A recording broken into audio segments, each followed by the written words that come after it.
Welcome to our first video ever from Roadside Cinema. So today we're reviewing Our Mothers, directed by Cesar Diaz. I'm not sure if I pronounced his name right, but...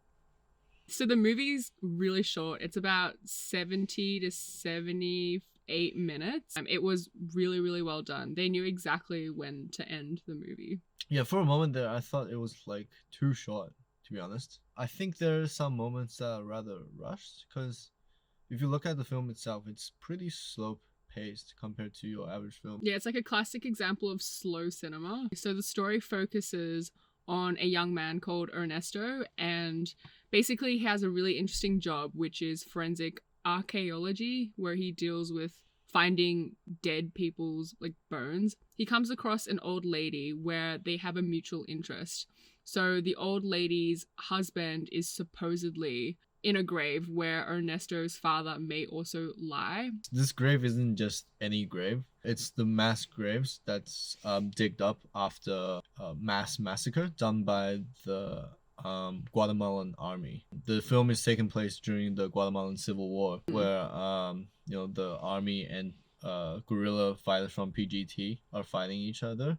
One's fighting for communism, the other's fighting for democracy. Yeah, he only knew all this because he did research after we watched the movie. That's true. Which is really, really great. But when we watched the movie, we didn't know the political like backstory. I think the great thing about this movie is that you can watch it without any political knowledge because the film, rather than focusing on war, violence, the fighting, which is so common in like Hollywood blockbusters, this movie really takes a more nuanced approach and focuses on the human relationships and the aftermath of war. Definitely. It shows that how people deal with sort of grief and how despite the country has returned to peace since the Civil War, people are still suffering from its from the horrors of it.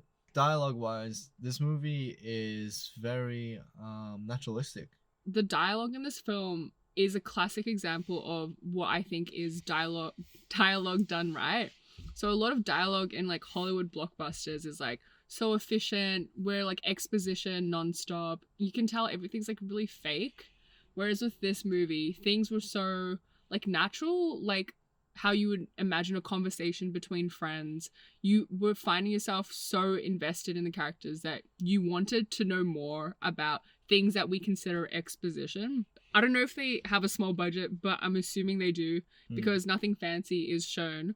But the visuals are amazing, and like the earthy tones, the yellows, the browns, like it definitely works in favor for the realism and understated feel of the film. Like it's not highly produced at all. As we were watching, we noticed a couple of interesting shots that made it seem more of like a documentary in ways. Yeah.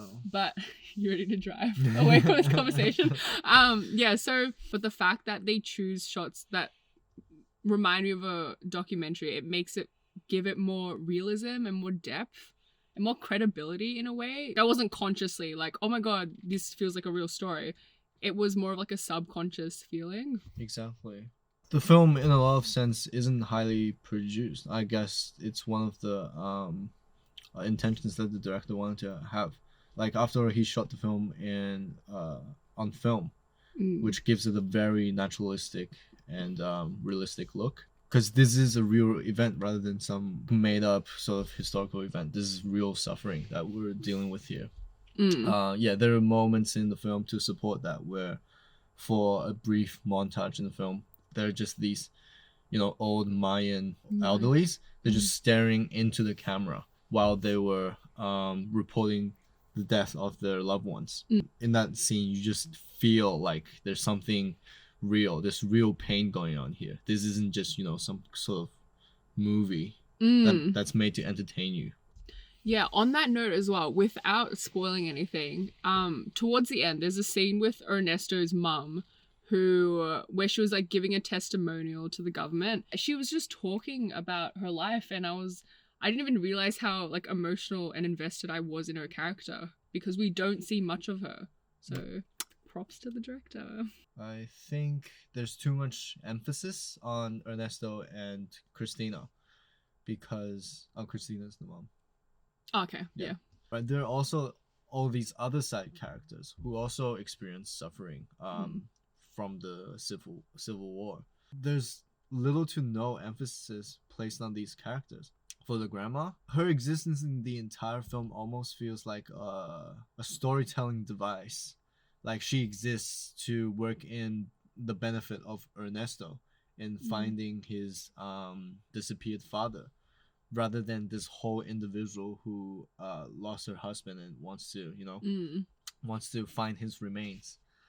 So yeah, that's one of my criticisms of it. I liked the film for what it was, despite it not exploring the side characters that much.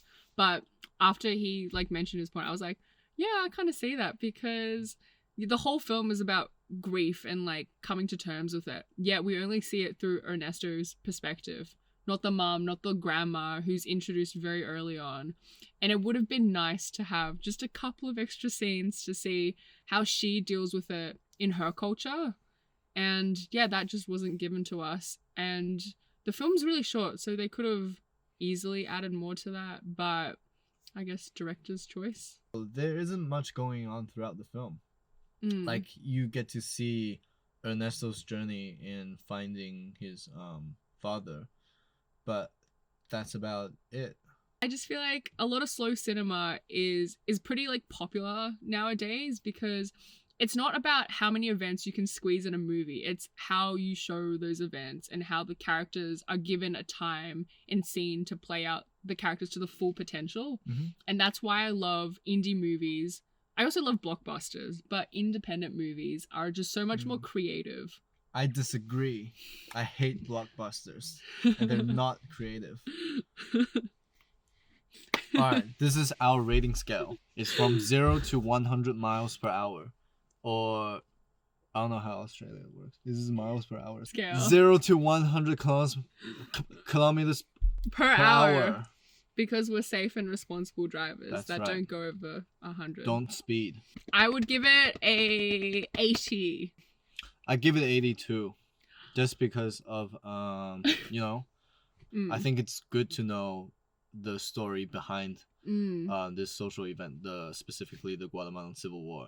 After doing some research in the film, it really pushed the film to another level for me, because some of the subtleties and some of the things mentioned in the film you don't quite pick up when you don't know about any of it. Please subscribe Subscribe and like and comment down below any other shows or TV shows or films you want us to watch. We will most likely watch them.